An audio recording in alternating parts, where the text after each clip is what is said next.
En el fútbol, gracias a vos. Gracias a vos. Escuchá, vos pasaste de ser columnista a ser candidato. Sí. Y le va muy bien del lado del mostrador, quiero decir, ¿eh? Lo han recibido muy bien los porteños. Si me va la mitad de bien, que como me iba antes, ya estoy conforme. Sos uno de los demás patrimonios de toda la lista. Nada, prácticamente muy bajo mi patrimonio. No, hablando en serio, nada, yo tengo un departamento, un auto. Pasa que cuando lo evalúas por convertirse en pesos, parece mucho, pero no. Háblame de eso, de la Argentina devaluada. Ya me meto en el diálogo de la política con ambos, etcétera. Pero dame una semblanza de esto de la capacidad instalada, de si estamos frente a la idea de un rebote perdurable, si estamos ya saliendo, si la vida que queremos llega o no llega. Te doy un dato, Paulino. Entre tantas crisis, marchas, contramarchas que tiene la economía argentina, hoy tenemos un 20% menos de capital por trabajador del que teníamos hace exactamente 10 años. En 2011, que fue cuando se terminó el último periodo de crecimiento importante de la economía argentina. Hace 10 años tenemos literalmente una década perdida, 20% menos. Aún si tuviéramos plena capacidad instalada, pudiéramos estar arriba del 80%, que normalmente es plena utilización de capacidad instalada, seríamos 20% más pobres en ingreso per cápita de lo que éramos hace 10 años atrás. Esa es la Argentina que queda devastada con cada crisis. Por eso uno de los puntos que hace María Eugenia siempre es tenemos que evitar las crisis. Porque cada crisis, las crisis son asimétricas. Nos meten un montón de gente en la pobreza y a vos te va a mostrar el gobierno la B corta de la actividad y te dice, no, ya estamos en el nivel prepandémico, así anda a medir la pobreza, a ver si está en el nivel prepandémico. Estamos con por lo menos 10% más de pobres de los que teníamos antes de la pandemia. Sí, y es cierto que siempre uno tiende a promediar. El problema es que muy poquitos están mucho mejor y muchos otros están mucho peor. Entonces el promedio te mantiene más o menos. Ahora la desigualdad es cada vez más grande porque el que entró con dólares a la pandemia y los conserva es mucho más afortunado que aquel que entró con salario, así mantenga el salario fijo y mantenga el empleo, porque en pesos hoy gana mucho menos. Se entró a la pandemia con un dólar a 60 hasta 180. Claro, por supuesto. La diferencia es muy fuerte. Y cada devaluación ha sido así. A mí me impacta lo que se ha devaluado la moneda, Martín. Hacía la cuenta, se multiplicó por 10 el tipo de cambio en los últimos 3 años y medio. Desde comienzo del 2018, que estaba a 16 pesos, sí, a hoy... 16 pesos comienzo del 2017. Sí, 18, 2018. 18 ya estaba 20. Pero bueno. Hoy está a 180. Sí. Yo no sé cuántas economías en tan corto plazo, en 3 años y medio, destruyen tanto su moneda. Solamente hay 4 economías en el mundo que destruyen más la moneda que la economía argentina. Solamente hay 4. En la gran mayoría de las economías, inclusive economías muy complicadas desde el punto de vista político. El caso de Perú es el más reciente, más notable. Acaba de asumir un candidato de extrema izquierda con ideas bastante retrógradas. Sin embargo, mantiene al presidente del Banco Central. Por ejemplo. Entonces, no hay una corrida. Sí, subió un poquito el dólar en Perú, pero no es el escándalo de Argentina. Y no tiene inflación. Y no tiene inflación Bolivia, y tuvo prácticamente mucha inestabilidad política, y no tiene inflación ni tiene... Colombia. Chile, sin ir más lejos. Brasil, México. Elegí el país que más te guste. Qué desafío el suyo, ¿no, Vidal, a todo esto? Es un desafío nuestro, de toda la lista, y yo diría de los porteños y de los argentinos. Esta elección nos da la oportunidad de poner un freno, de decir basta, de decir hasta acá. Después de 1 año y medio de un gobierno que nos prometió volver mejor, y no solo no resolvió los problemas que nos había prometido resolver, sino que nos trajo otros nuevos. Y no son, hasta el 2019 discutíamos si querían reformar la Constitución, si querían reformar el Poder Judicial. Hoy nos quieren cambiar nuestra identidad. ¿Cuál es la identidad argentina? La de nuestros abuelos, la de nuestros padres, que con educación y trabajo vos podías progresar. El último año y medio tuvimos las escuelas cerradas, excepto en la Ciudad de Buenos Aires, que dio la pelea para abrirlas, y cada vez tenemos más peso sobre la actividad privada. Cada vez más impuestos, cada vez una mochila más cargada, y empieza la campaña electoral, y la primera propuesta del oficialismo es subamos más impuestos. Todos a paz. A los grandes patrimonios y a las grandes empresas. 19 impuestos en el último año y medio. ¿Cuántos más quieren crear? Pero además, necesitamos que el sector privado genere trabajo. Esto que decía Martín, el 40% de la pobreza, los planes de los que vemos en la 9 de julio, no se van a resolver si no es con trabajo. Y los que generan trabajo genuino, real, formal, son las empresas y el sector privado, desde la más grande hasta la más chica. De hecho, ¿cuánto hace que no se crea empleo genuino en la Argentina? ¿10 años? Y más o bueno, menos, por Martín? eso 10 años, son los 10 años de decadencia que empezamos en 2011 y que llevamos O sea, hasta ahora. salvo el sector público, que creo que incorporó 1 millón de empleados, el sector privado tiene los mismos Lo cual, empleados que los lo que cual tenía es hace peor 10 para el años. sector privado, porque cada empleado que crece el sector público sin que crezca la economía, le está poniendo una mochila más al sector privado. O sea, es más difícil que crezca el empleo en el sector privado. Por eso en los sectores menos desarrollados del interior del país, el empleo público duplica al privado registrado. Tenés provincias como Formosa donde tenés 2 empleados públicos por cada empleado privado registrado. Teníamos el registro de La Rioja, me impactó, creo que eran 50.000 empleados públicos y 40.000 empleados en toda la provincia registrados, privados, bajo convenio. Exactamente. Lo cual muestra, porque vos podés tener empleados públicos naturalmente, docentes, Lógico. trabajadores de la salud, efectivos de seguridad, Lógico. empleados administrativos. Está claro.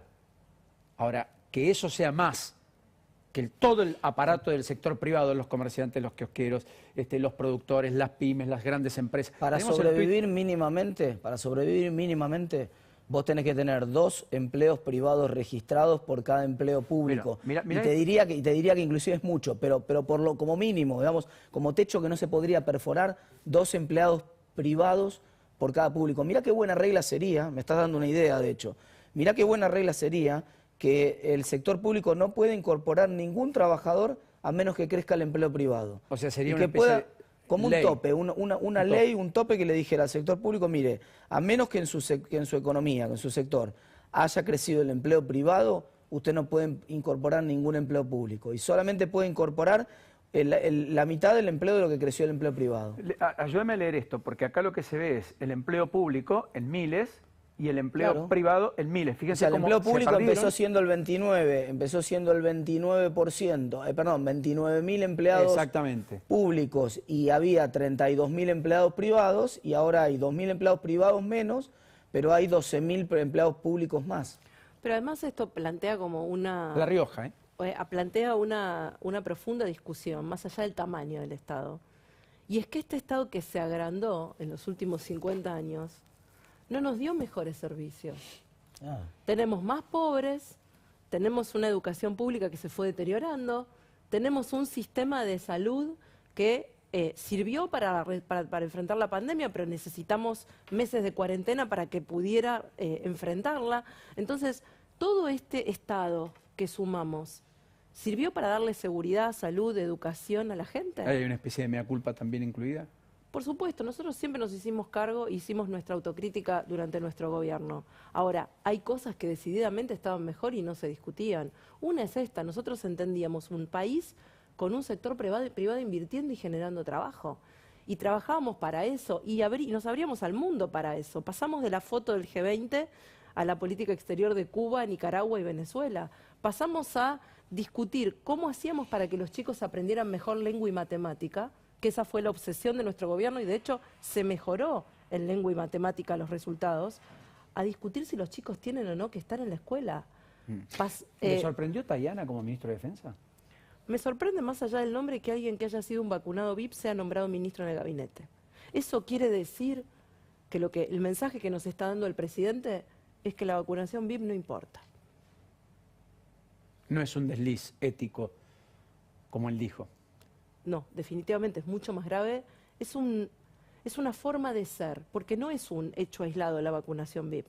La vacunación VIP se dio en todo el país. Vimos en todas las redes sociales chicos jóvenes cuando nuestros abuelos y nuestros padres estaban esperando vacunarse y muchos funcionarios y padres de funcionarios siendo vacunados.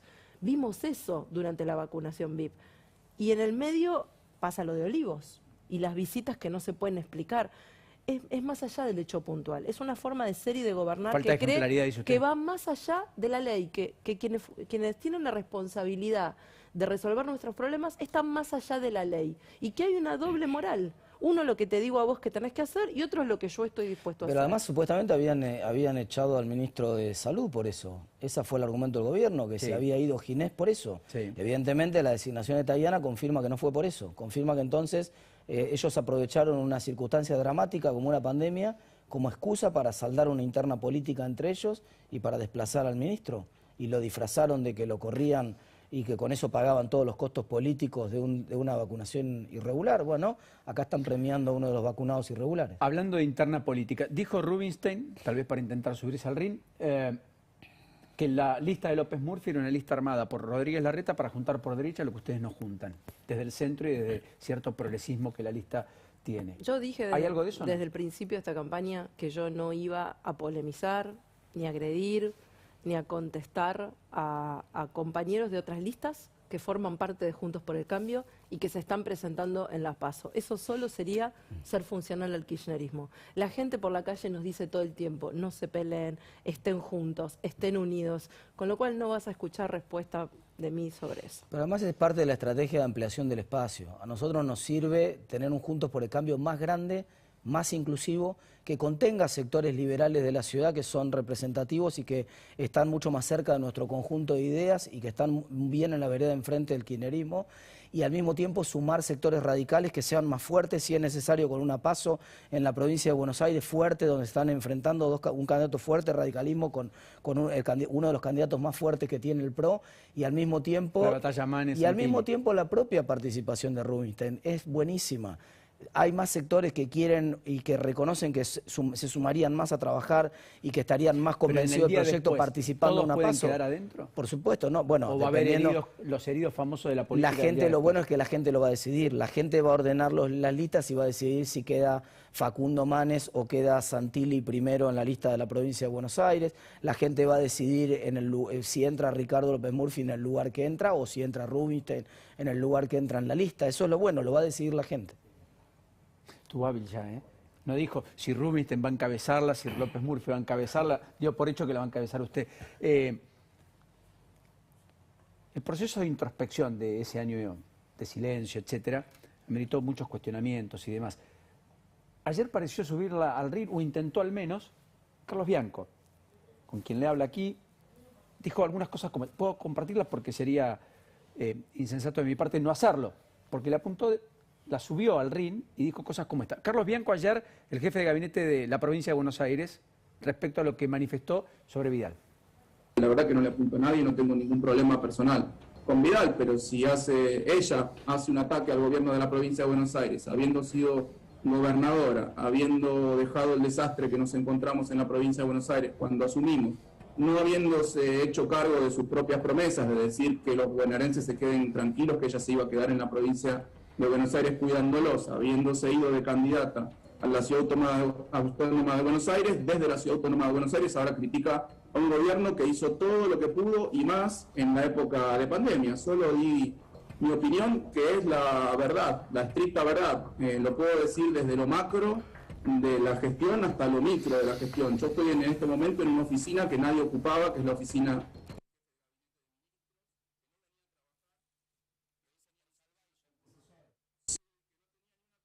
ni un teléfono, o sea, yo no sé qué hacían, la verdad que no sé qué hacían. Sí, no dijo lo más importante que dijo de mí ayer, dijo que era una vaga y una mal entretenida. Esa parte no la dijo acá, la escribió por Twitter, me parece. Sí, a propósito de eso yo le pregunté. Ah, por eso la pregunta. La verdad es que yo no voy a perder un minuto contestándole a Bianco, por varias razones. La primera, porque trabajo de los 16 años. Todo lo que tengo en la vida me lo gané sola, y lo hice trabajando. Y lo saben los vecinos de esta ciudad, que me vieron cada vez que la ciudad se inundó dando la cara y trabajando con ellos. Hoy a la tarde voy a ir con el jefe de gobierno a ver un operativo de frío para la gente en calle. Es un operativo que empezó cuando yo era ministra hace ya 12 años, 14 años. ¿108 es? 108 el número para Bien. los días esta semana que hizo mucho frío, 108 pueden llamar para pedir ayuda. Lo saben los bonaerenses que me vieron como no habían visto nunca ningún gobernador en las guardias de noche o entrando en una villa haciendo una denuncia por narcos que vive vendiendo. Sí, puede ser que me hayan visto poco en el escritorio. Nunca fui una mujer de estar mucho tiempo en el escritorio.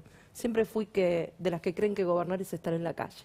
Ahora, dicho esto, los bonaerenses saben y van a tener la enorme oportunidad, igual que los porteños, de decirle en esta elección, que no es sobre el pasado, es sobre el presente y sobre lo que pasa hoy, de decirle a Alberto y a Axel Kicillof si lo que están haciendo está bien, y si lo quieren acompañar o no.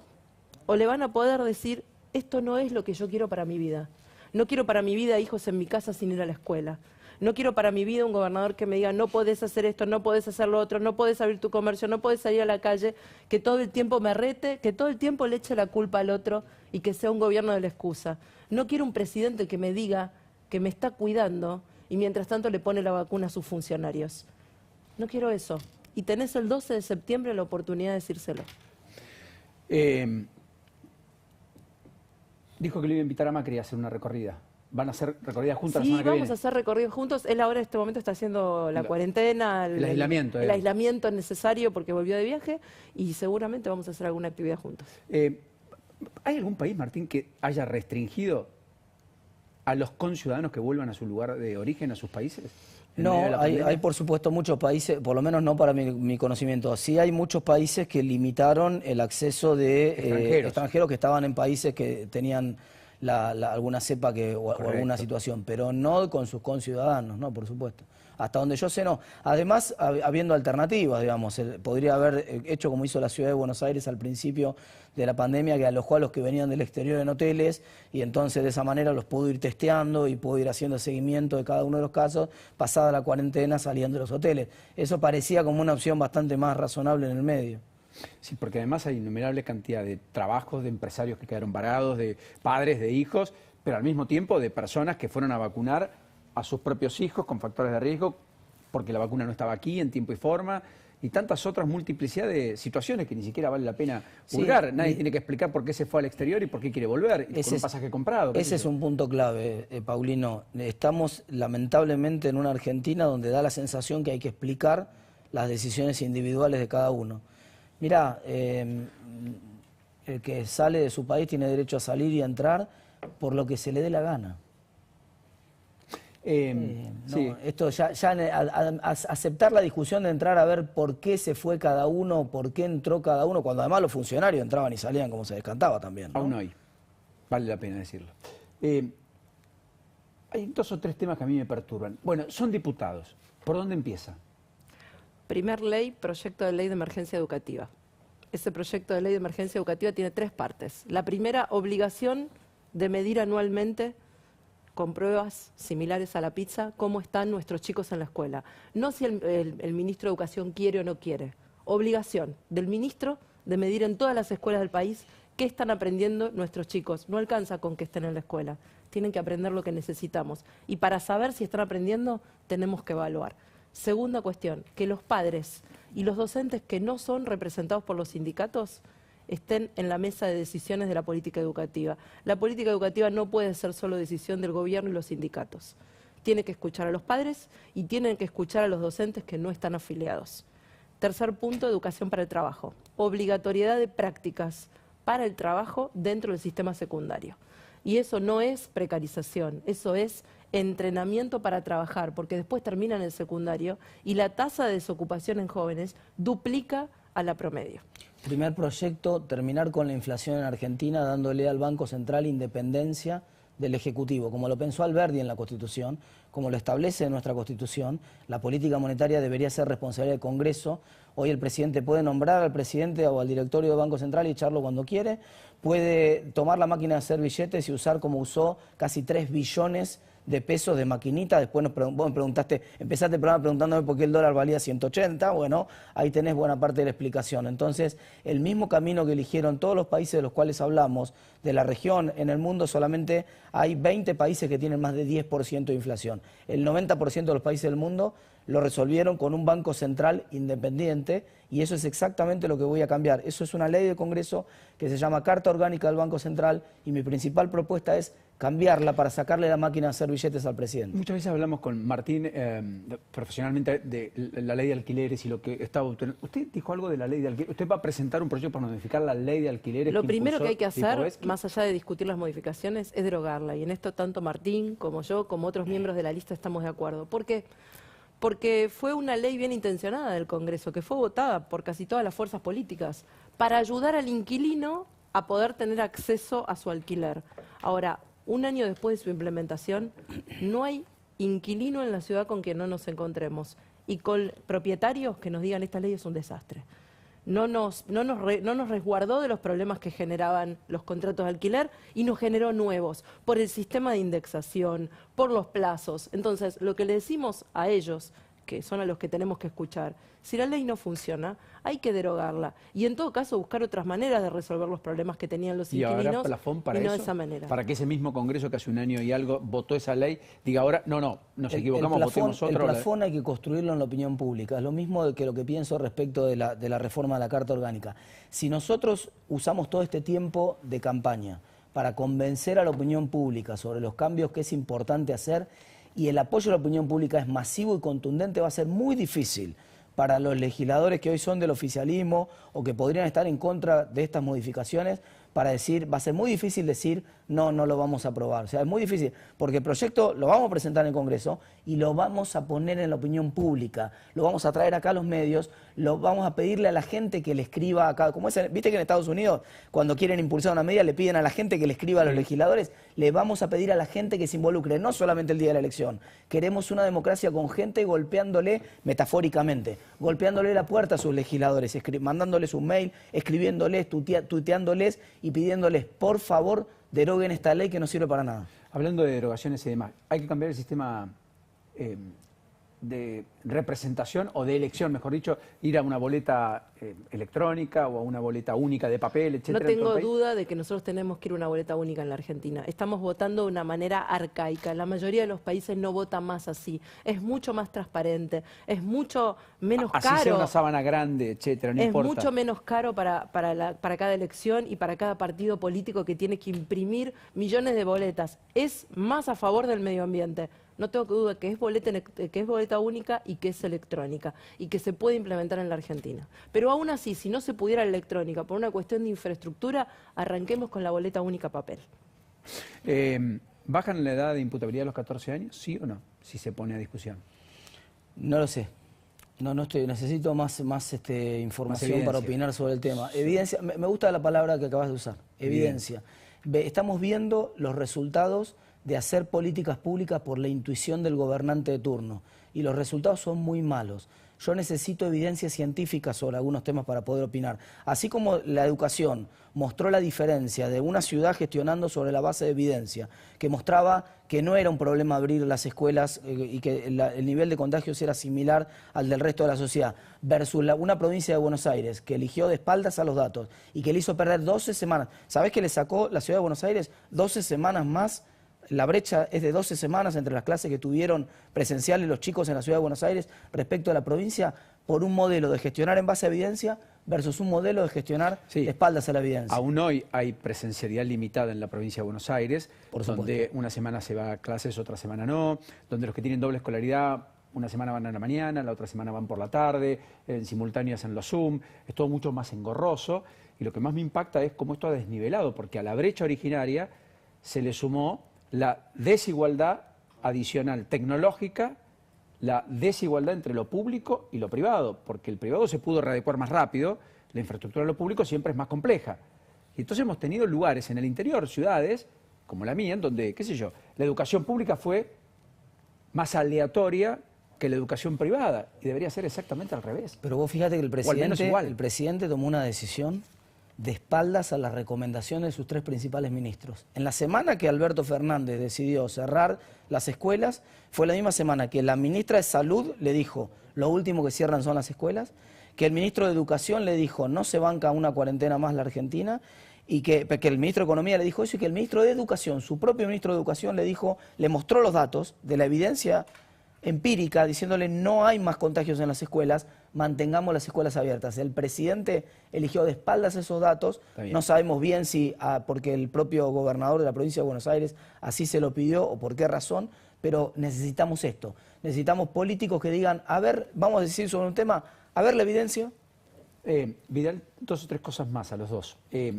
Estatización de la hidrovía, que parece que el gobierno en algún punto tiene ganas, no tendría los votos, etc. ¿Usted la acompañaría o no a la ley? No.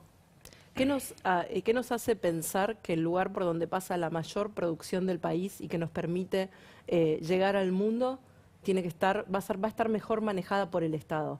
Digo, tenemos un Estado que todo el tiempo quiere hacer más cosas y las que tiene que hacer las hace mal. ¿no? Ahora nos proponen que Internet sea público. Yo digo, el 70% de la población de este país tiene cloaca, el 30% restante no. Pasaron décadas, gobernaron la mayor parte del tiempo el gobierno que gobierna hoy. Y todavía hay 3 de cada 10 argentinos que no tienen cloacas. Y todavía hay 2 de cada 10 que no tienen agua potable. ¿No pueden hacer eso y le quieren llevar Internet? Entonces, lo que digo es... O sea, usted quiere un sistema eficiente. Yo lo que quiero es un Estado que me garantice lo básico, lo que todavía no me garantiza. Todavía tenemos un ministro de Educación Nacional que desde que arrancó la pandemia dice que los chicos no tienen que ir a la escuela. Una ministra de Seguridad que defiende que se liberen presos. Y un ministro de Desarrollo Económico que prohibió la exportación de carne. Esto es el mundo del revés. Es el mundo del revés. ¿Y quieren manejar la hidrovía? Una hidrovía que en manos privadas funcionó.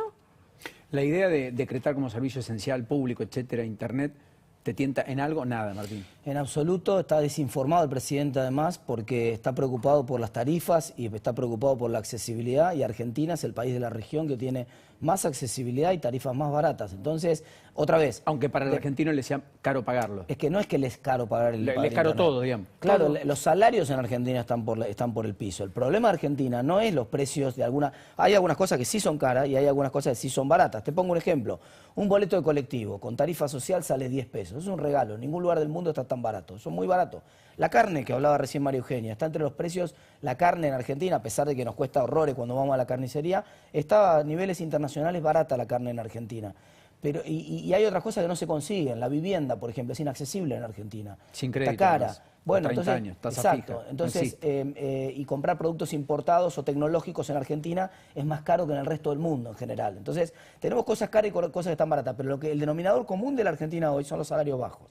Y eso no se resuelve poniendo gratis la luz, poniendo gratis el gas, poniendo gratis Internet. Cuando vos haces las tres cosas también están en Venezuela. Las 3 cosas también. ¿Vos sabés que en Venezuela es el país del mundo donde llenás el tanque de nafta más barato? ¿Sabés cuánto te sale llenar un tanque de nafta en Venezuela? No. $1. $1 llenás el tanque de nafta en Venezuela. Paradójicamente están arriba, es como dijo justo, lo voy a parafrasear a Ricardo López Murphy, están arriba de un lago de petróleo y paradójicamente se están quedando sin nafta en las estaciones de servicio. Insólito. Entonces, seamos pragmáticos, Paulino. ¿Qué cosas funcionan en el mundo? Si vos me convences, si vos me traes la evidencia, yo me dejo convencer fácil cuando me muestran evidencia.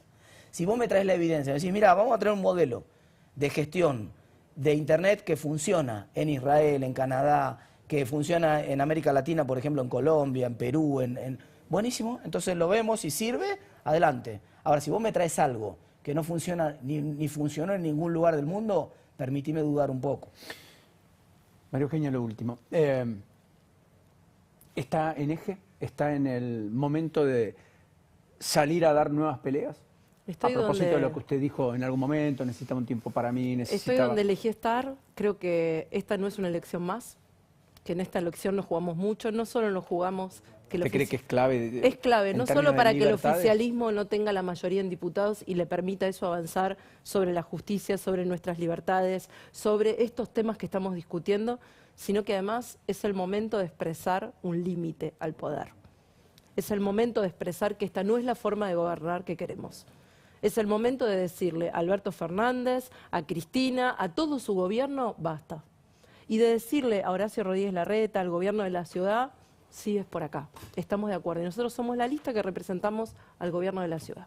¿Se imagina como jefa de gobierno? No, no estoy trabajando para eso. Hoy estoy trabajando para ese límite. Hoy lo más importante es que cada argentino en todo el país, el 12 de septiembre, vaya a votar seguro, porque las escuelas van a ser seguras para ir a votar en la Ciudad de Buenos Aires y estoy seguro en el resto de la Argentina, y ponga un límite al abuso de poder.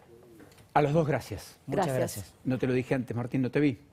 Suerte en el nuevo emprendimiento. Muchas gracias, no menor, Bonilla. Muchas gracias. del cual todos dependemos. Si te va bien a vos, nos va a ir mejor a nosotros. Pausa, ya venimos.